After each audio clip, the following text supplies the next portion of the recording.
오늘 본문의 생명의 말씀은 요한계시록 21장 1절에서 8절까지 말씀입니다. 다 찾으신 줄 알고 저 한 절 여러분 한 절 교독한 후에 8절은 같이 읽도록 하겠습니다. 또 내가 새 하늘과 새 땅을 보니 처음 하늘과 처음 땅이 없어졌고 바다도 다시 있지 않더라.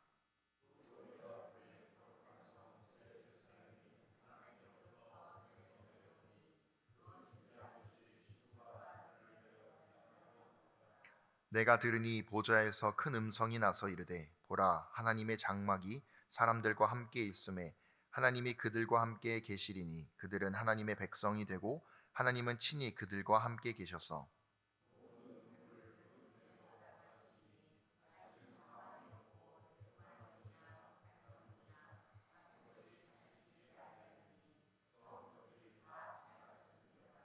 보좌에 앉으신 이가 이르시되 보라 내가 만물을 새롭게 하노라 하시고 또 이르시되 이 말은 신실하고 참되니 기록하라 하시고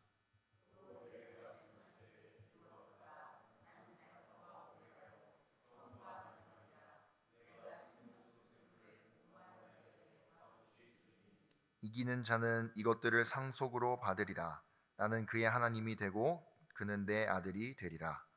그러나 두려워하는 자들과 믿지 아니하는 자들과 흉악한 자들과 살인한 음행하는 자들과 점술가들과 우상 숭배자들과 거짓말하는 모든 자들은 불과 유황으로 타는 못에 던져지리니 이것이 둘째 사망이라. 아멘. 오늘 저와 함께 읽은 요한계시록 21장 1절에서 8절까지 말씀을 통해 침묵 속에 남겨진 약속과 사랑이라는 말씀의 제목으로 하나님 말씀을 나눠보고자 합니다. 제가 2018년에 신학대학원에 입학을 했었습니다. 그리고 그곳에서 처음으로 만났던 조직신학 교수님이 한 분이 계신데요. 그 교수님께서 조직신학 수업을 해주시면서 문득 한 가지 영화를 소개해 주셨습니다. 영화 제목은 엔도 슈사쿠라는 일본인 소설가가 쓴 기독교인 관련된 영화였는데 제목이 사일런스입니다. 의미는 침묵이라는 영화입니다. 물론 이 영화의 배경은 임진왜란 이후에 도쿠가와 이에야스가 집권했을 때 그때 당시에 기독교인들이 기독교인이라고 하기에는 좀 넓은 의미지만 천주교인들이 일본에 많이 있었습니다. 근데 그들이 예수님을 믿는다는 이유로 핍박했던 배경을 가지고 소설로 쓰고 영화로 만들게 된 영화였습니다. 근데 그 영화를 이렇게 보다 보면은 많은 일본인 그리스도인들이 예수님을 믿는다는 이유로 많은 핍박을 받았습니다. 근데 예수님을 믿는다는 이유로 어느 정도로 핍박을 받았느냐면 당시 지방 관리들과 군인들이 찾아와 가지고 이렇게 항상 시험을 했습니다. 성경책 십자가를 바닥에 놓고 너희가 침을 뱉으며 지나가면 예수님 믿지 않는다는 걸 인정하겠다. 근데 지나가지 못한다면 너희는 지금 고난을 받을 수 있다라고 협박을 하면서 그들에게 항상 시험을 했습니다. 그러니 당시 이 일본인 그리스도인들에게는 십자가도 중요했고 성경도 매우 중요했기 때문에 차마 그것을 하지 못하는 그리스도인들이 있었습니다. 그러다 보니까 이들이 어느 정도의 고난을 받았냐면 일본이 열도이다 보니까 큰 파도가 치지 않습니까? 바다에다가 이들을 십자가에 묶어놓고 파도가 칠 때마다 계속 있었던 거예요. 근데 파도가 사람 키보다 큰 파도가 치니까 이들이 숨을 쉬려고 하면 파도가 치고 숨을 쉬려고 하면 파도가 칩니다. 더불어서 혹시 여러분도 바닷가에서 오래 계시다 보면은 그 바닷물 때문에 살이 따가워지는 경우가 있으실 거예요. 왜냐하면 바닷물에 있는 소금이 살을 이렇게 쓸려 나가게 하거든요. 근데 일본인들이 그런 고난을 받으면서도 예수님을 믿었던 당시의 상황을 영화로 만들었던 영화입니다. 근데 이 영화를 보면서 이 소설가뿐만 아니라 많은 사람들이 항상 이 질문을 하게 하였습니다. 하나님, 고난의 순간에 왜 침묵하십니까? 이 질문이 이 영화를 관통하는 하나의 주제였고 보는 사람에게도 이 주제를 가지고 이 영화를 보게 했던 것이 사일런스라는 영화였습니다. 사랑하는 성도 여러분, 저와 여러분이 살아가다 보면 때로는 침묵이라는 것이 너무나 길게 있을 때가 있다는 것이죠. 하나님께 기도할 때, 하나님께 은혜를 받을 때 말입니다. 그런데 이런 침묵이라는 것이 우리에게만 있었던 것은 아닙니다. 마가복음 15장 34절에 예수님도 이렇게 고백하셨습니다. 제9시에 예수께서 크게 소리 지르시되 엘리 엘리 라마 사박다니 하시니 이를 번역하면 나의 하나님 나의 하나님 어찌하여 나를 버리셨나이까 하는 뜻이라. 예수님께서도 십자가에 못 박히셨을 때, 그리고 겟세마네에서도 기도하셨을 때 하나님의 침묵은 예수님의 삶 가운데서도 울리고 있었습니다. 그러면 우리는 이런 침묵 가운데 어떻게 해야 할까요? 우리에게 찾아오는 침묵이라는 것이 때로는 길 때 우리의 마음은 흔들릴 때가 있습니다.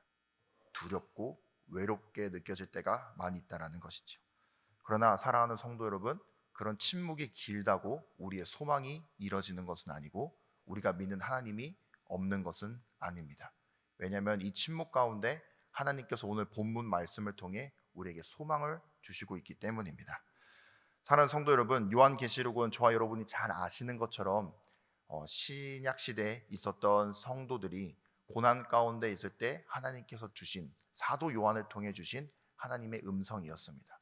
그러나 중요한 건 이 음성을 모든 성도들이 들었던 것은 아니지요.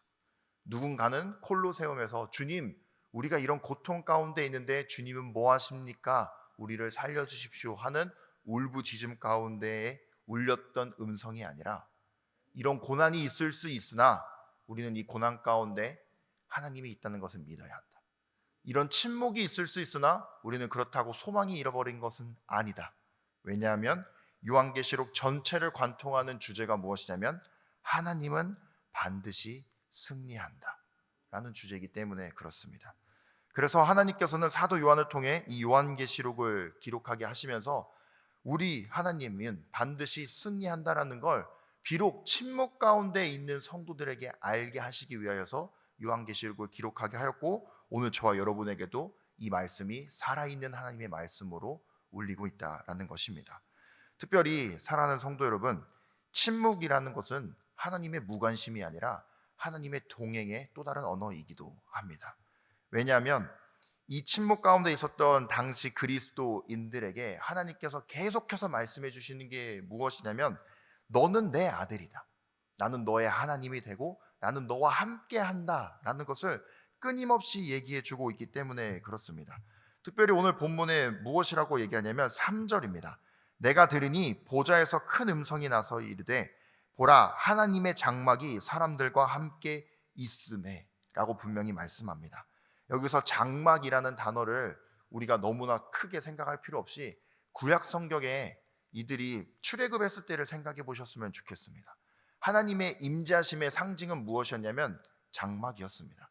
이들이 어느 곳에 있든지 구름기둥 불기둥으로 지킴을 보호하심을 받는 이스라엘 백성들이 늘 하나님이 함께 계시다라는 것을 가장 크게 눈으로 피부로 다가올 수 있었던 것은 무엇이냐면 장막을 짓는 것이었습니다.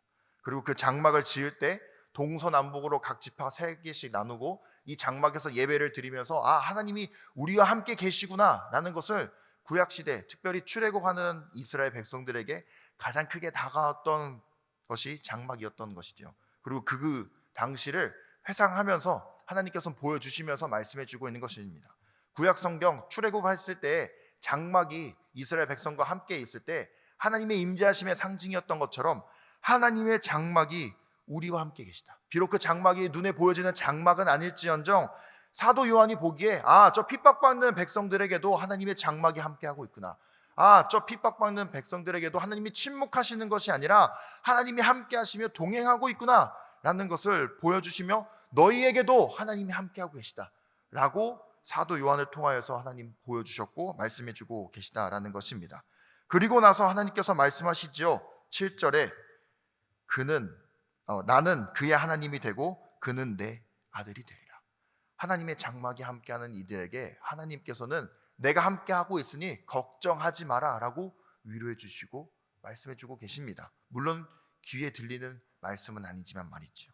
이처럼 사랑하는 성도 여러분, 우리가 기도했을 때 때로 우리의 신앙생활에 있을 때 과거에 큰 영광, 큰 은혜 있을 수 있습니다. 그러나 그 이후에 침묵이 있다 하더라도 하나님이 우리를 버리신 것 아니고요, 하나님께서 우리에게 무관심한 것 아닙니다. 때로는 침묵이라는 방법을 통해 하나님이 동행하고 계시다라는 것을 우리에게 보여주고 계시다라는 것이죠. 제가 어렸을 때 초등학교 들어가기 전입니다. 저는 이제 익산시 웅포면이라는 곳에서 이제 초등학교를 다니게 됐고, 저희 어머니도 면사무소, 당시 면사무소에서 근무하시던 공무원이셨습니다.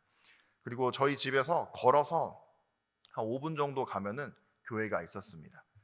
저희 어머니는 늘 언제나 새벽 예배를 드리러 가셨는데, 제가 잠을 자고 있을 때면은 어머니는 제가 곤히 자고 있는 모습을 이렇게 놓고 새벽 예배, 새벽 기도회를 가셨던 적이 기억이 납니다. 근데 어느 날 이렇게 옆에 어린아이가 옆에 만져보면 엄마의 빈 자리가 느껴지잖아요. 그러다 보면 잠에 깨고 엄마를 부릅니다. 그러면은 아무런 대답이 없습니다. 그러면은 울면서 때로는 담대히 그 교회로 갑니다. 그러면 언제나 늘 뒷자리에서 기도하시던 어머니의 모습을 제가 보게 됩니다. 근데 그때 당시에 제가 어린 마음에 엄마 부르는 그 기도의 부르짖음에 아무런 응답이 없다고 엄마가 저를 버렸던 것일까요? 아닙니다. 저는 때로는 울었지만 때로는 엄마가 어디 계시구나, 엄마가 날 버리지 않고 무엇을 하고 있구나 라는 확신, 때로는 침묵이 있었지만 그 동행하고 계시다, 함께하고 있다라는 확신이 있기 때문에 묵묵히 새벽 기도의 장소로 갔고, 그곳에서 언제나 늘 엄마를 만날 수 있었습니다. 우리의 인생 가운데서도 마찬가지입니다. 우리가 비록 아버지, 나의 하나님 어디 계십니까? 나와 함께 해주십시오, 늘 이렇게 부르짖지만 언제나 하나님은 우리와 함께 계십니다. 비록 때로는 그것이 침묵이라는 방법으로 함께 계시다라는 것을 보여주시기도 한다라는 것이죠. 그렇게 사랑하는 성도 여러분, 오늘 하루를 살아가시는 데 있어서 때로는 침묵이 우리의 인생 가운데 고독함으로 다가오는 순간이 있다 하더라도 하나님은 저와 여러분과 함께 계시다라는 사실을 기억하시고 오늘 하루도 다시 한번 힘차게 승리할 수 있기를 예수님의 이름으로 축복드립니다. 더불어 오늘 이 본문 말씀을 통해 우리가 기억해야 될 또 다른, 침묵 속에 기억해야 될 또 다른 약속은 무엇이냐면, 하나님은 우리의 눈물을 기억하신다라는 것입니다. 이 침묵 가운데, 외로움과 고독함 가운데, 그 다음에 고통 가운데 있는 우리들이 흘리는 이 눈물을 하나님은 반드시 기억하고 계시다라는 것이지요. 그래서 오늘 본문 말씀에 이렇게 말씀합니다. 4절에 모든 눈물을 그 눈에서 닦아 주시니 다시는 사망이 없고 애통하는 것이나 곡하는 것이나 아픈 것이 다시 있지 아니하리니 처음 것들이 다 지나갔음이러라. 아멘. 저와 여러분이 날마다 새벽 예배 기도의 시간에 뿐만 아니라 기묵 기도회, 주일 예배, 날마다 우리의 기도의 제목을 가지고 기도하시는 다양한 기도의 제목이 있을 줄 압니다. 때로는 그 기도의 제목이 우리의 마음을 너무나 아프게 하여서 눈물을 흘릴 수밖에 없는 기도의 제목이실 수도 있고, 때로는 차마 입으로 나올 수 없는 고통 가운데 있는 기도일 수도 있습니다. 마치 한나처럼 말이죠. 근데 그 기도의 제목 가운데 하나님은 침묵하시는 것이 아니라 우리의 눈물을 보시고 반드시 응답하신다. 그 눈물을 보시고 반드시 내가 그 눈물을 닦아주겠노라. 주님 오늘 말씀해 주고 계십니다. 그러므로 사랑하는 성도 여러분, 오늘 저와 여러분이 흘리는 이 눈물의 기도가 때로는 눈물의 신앙이 헛된 것이 아님을 확신을 가지고 살아갈 수 있기를 예수님의 이름으로 축복드립니다. 시편에 있는 말씀처럼 때로는 이 눈물의 씨앗이 뿌려질 때가 있는 것 같습니다. 저는 비록 나이는 어리지만 그런 때가 있는 것 같습니다.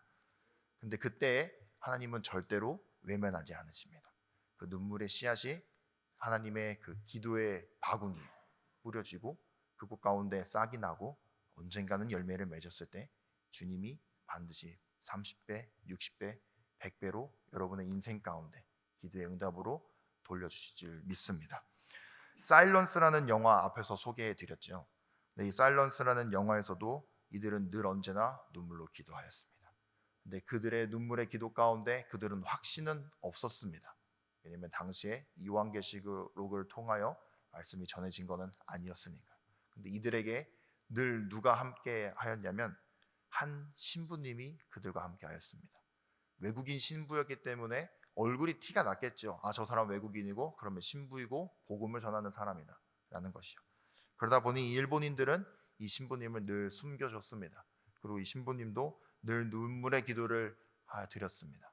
그리고 어느 순간 이 당시 일본 관료들도 이 신부를 인정해줬고, 이 신부가 일본 열도 어느 곳에 가든지 복음을 전하는 것에 대해서 더 이상 방해하지 않게 되는 것으로 영화가 끝나는 것으로 제가 기억을 합니다. 이처럼 고난의 시간에 눈물을 흘리는 시간이 누군가는 길 수도 있고 누군가는 짧을 수 있습니다. 그러나 중요한 건 하나님께서 함께하고 계시고 그 눈물을 분명히 닦아주신다고 오늘 본문에 말씀하셨고, 이 닦아주시고 기억하신다라는 건 오늘 본문에 있는 것처럼 신부를 단장하는 것 같이 우리를 회복시켜 주신다라는 약속의 말씀이기도 합니다. 그러므로 우리를 회복하시고 우리의 기도를 듣고 계시며 기억하고 계실 그 주님을 다시 한번 우리가 신뢰하며 나아갈 수 있기를 예수님의 이름으로 축복드립니다. 이제 마지막입니다. 오늘 이 말씀을 통해 우리가 마지막으로 기억해야 될 건 무엇이냐면 이 말씀과 같이 연관하여 기억하였으면 좋겠습니다. 전도서 4장 12절입니다. 한 사람이면 패하겠거니와 두 사람이면 맞설 수 있나니 세 겹줄은 쉽게 끊어지지 아니하느니라. 아멘. 여기에 요한계시록에서 나오는 단어 가운데 하나가 무엇이냐면 성도들이라는 단어이기도 합니다. 고난 가운데 있는 인생이 단지 한 사람의 개인으로만 고난으로 받는 것이 아니라 옆에 있는 성도와 함께, 때로는 고난 가운데 있는 성도들이 있는데 그 주변에 있는 성도들에게도 주시는 말씀이기도 합니다. 누군가 너희 공동체 가운데 이런 고난이 있는 자가 있느냐, 누군가 이렇게 눈물을 흘리며 기도하는 자가 있느냐 라고 주님이 다시 한번 요한계시록을 통해 말씀하실 때 내가 너희에게 함께 할 자를 붙여주지 않았느냐라고 말씀하시기도 합니다.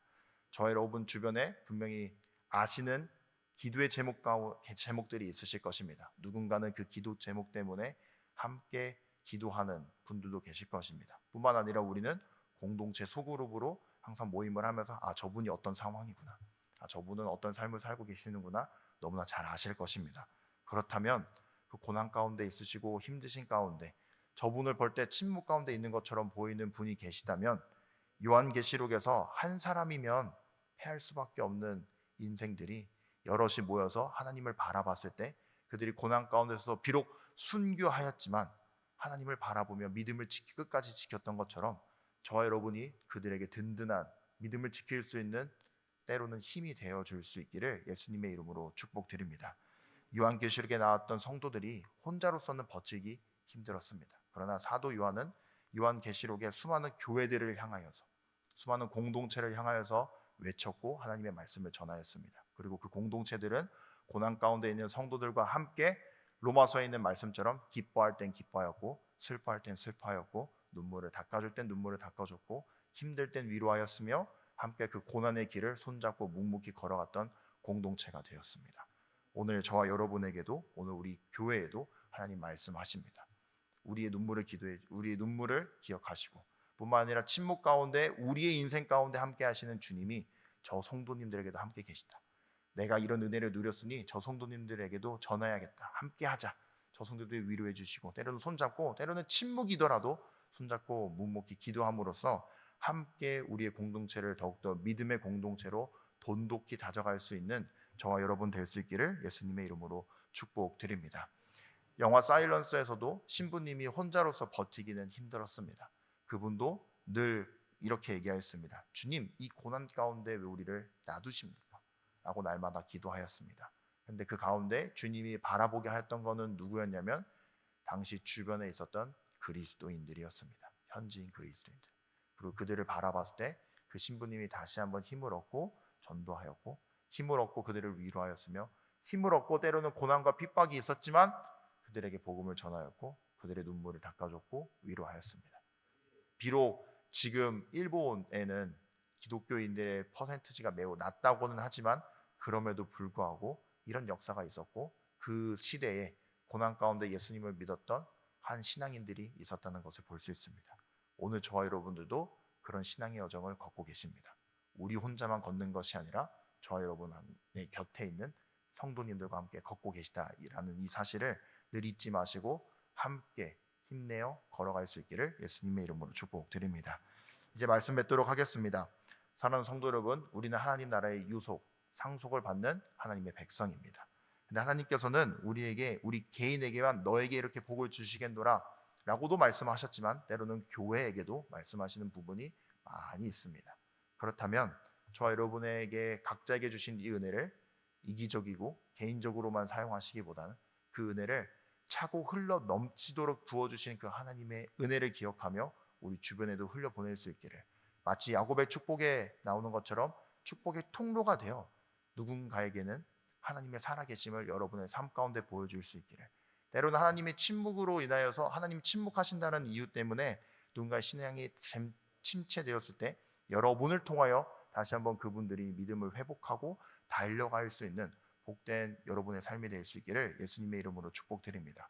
더불어서 우리의 매일의 삶 가운데 우리와 함께 계시고 우리와 늘 걷고 계시는 그 주님이 계시다라는 이 사실을 우리가 꼭 기억하면서 오늘 하루의 삶도 앞으로 주님이 부르시는 그 날까지 승리하며 확신과 신뢰 가운데 살아갈 수 있기를 예수님의 이름으로 축복드립니다. 기도하겠습니다. 하나님, 오늘도 말씀을 나누었습니다. 누군가에게는 울부짖는 그 기도에 주님 때로는 침묵하실 때도 있으신 것 같습니다.